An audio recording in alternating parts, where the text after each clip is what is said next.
Hello, Hello, it's Yanir. this is Yanir. How are you? Good. Hi So there. you're free now to chat? Yeah, I'm free. Yeah? So, did you try twice from Yeah. withheld number? Yeah, I did. Yeah, I did. Yeah. Yeah, I Yeah. know. I just didn't know who it was. I normally answer Ah, in a meeting. yeah. No worries. Okay, look, fast cash. What would your top I tip can't hear you be, very well. please? I use like speaking to a speaker. Yeah, I'm on Skype, unfortunately. That's all I got. Oh, you're on Yeah. side. Hmm. Have you got like like another phone like that I can call you? No, no, sorry, this is really what I've got. I can hear you. If you can just talk, I Yeah, can hear you that's well enough. fine. I'm going So more fast quiet. cash. Yeah. No, it's more quiet. It's just a dude for me. Hmm. So how can I help you? Justin sent me a message said that you've got Yeah. a few questions on getting money quickly. Yeah, that's it. I mean, Yeah. what's your take straight up? What would your main point be, please? So from a professional perspective, we're a business lender, right? So I can answer this question of business lending. I've got a view on consumer lending, but I'm no better position to answer that than anybody else or any other reasonably informed individual. I think in terms of business lending, it really depends on. Yeah, this is not really business consumers. The angle's more just consumers. Yeah, Just Joe average needs to get money fast for Christmas or whatever it is. So um, so I think again, I'm happy to answer these questions, but take what I'm saying with a grain of salt. Like I don't have I professional always do. information. As I said, I'm a business lender. It's always like that. Yeah. So I Yeah, think every source yeah. there's always some element. So I Yeah, think consumer world has quite a lot of lending products. So yeah. first port of call would typically be a credit card, right? And it's quite a competitive market, etc. And the easiest way to do it is get a facility on a credit card or use an existing facility. That is a reasonable way to access money quickly, but you've got to be able Yeah. to repay the money back very, very quickly because Yeah. credit card is a very expensive form of money. So if you borrow from a credit card Yeah. and you just make the minimum repayment, it can literally Hmm. take you decades to repay the loan back. If you look at the bottom of your credit A card statement, decade, did you say? the second form of funding, Yeah. there's a nascent but growing alternative lender universe for Hmm. um, personal loans. So, Rate Safer is one of them. Society One is another. Yeah. These are companies that bank people that are marginally outside the bank lending appetite. Uh-huh.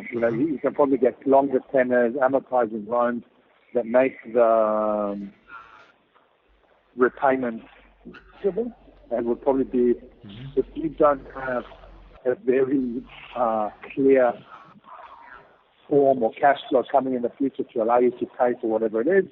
If it's, Hmm. the Christmas present or being Jewish, which is one of the things that I'm scared of, like this big expenditure up to December. Hmm. So, but you're saying basically there's two options: either a credit card, which is really risky and you have to pay it back as fast as you can, or you get murdered, or you have personal loan. Basically, simple as that. Oh dear.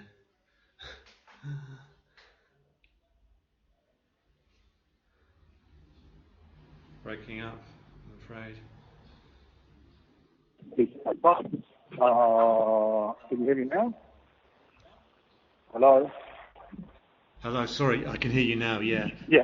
So yeah. I think Sorry. most people in consumer loans, it's quite easy, right? Like someone makes whatever their salary is, they make one twelfth of that every month. it maybe fluctuates a tiny bit, but that's their income. Expenses of people that they have are also relatively evenly spread out throughout the year. Their mortgage, their car, school fees to the extent that they pay that, etc. And then you've got like clunky payments that, it's the Christmas present, it's the annual holiday, it's those big expenses, you buy a new car, a boat, whatever the case may be. And the best way to fund these expenses, especially expenses that are not revenue generating, right? If you're not buying like an income generating asset, is by either taking an upfront loan to pay them in cash and then pay that loan throughout the life of the assets, or if it's a momentary, if it's a consumption expenditure like a holiday, to amortize that over the period between holidays. So let's say you take 2 holidays a year, try and allocate, half your annual income from half your annual income, predetermined amount to fund that holiday. And then you can make a choice whether you, basically lend yourself the money and amortize, allocate that money aside to some sort of a pool and free save and then spend, or spend and make a payment for that loan. And there are obviously a lot of other products out there that can help you on the margins. The various buy now, pay later. Like Afterpay. But that's you can do that for small ticket items for a short period of time. Like I think it's for weekly payments or thereabouts. You can't fund big purchases for a long period of time using Afterpay. That's for a teenage girl, that wants to buy $100 of makeup that she doesn't have in her account. You could sort of put it out over 2 weeks. You can't buy a car or I'm not sure what the maximum amount that they go. Like a couple of thousand. So I guess it does work. Interestingly enough, I was looking this morning for buying my son a bike for his birthday. My girl's got his birthday in a couple of weeks, and the bicycle vendor was offering Afterpay. But I would say that's probably on the upper limit of where they would play. Okay.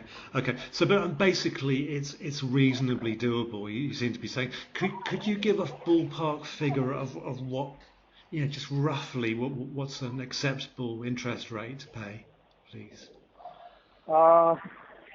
Listen, I don't know. Like I think it's very varied. Like credit cards will sort of be low 20s. It really depends. Below 20.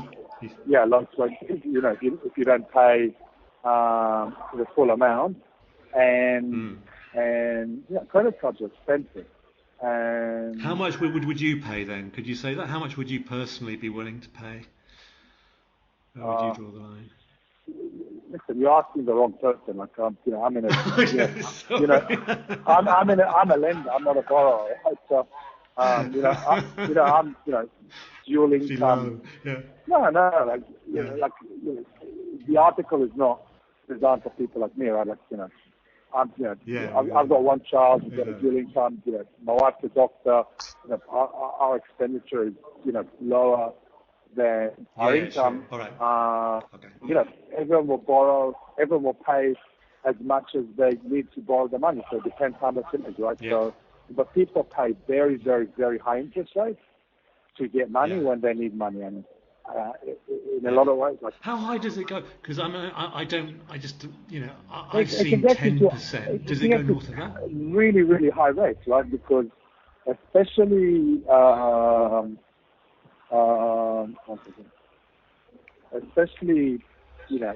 small amounts for very short periods of time, it's very, very expensive, right? Like if you look at, Afterpay, again, I don't know the numbers exactly, but roughly, let's say they charge the merchant, they don't charge the customer, but the merchant rolls it over to the customer.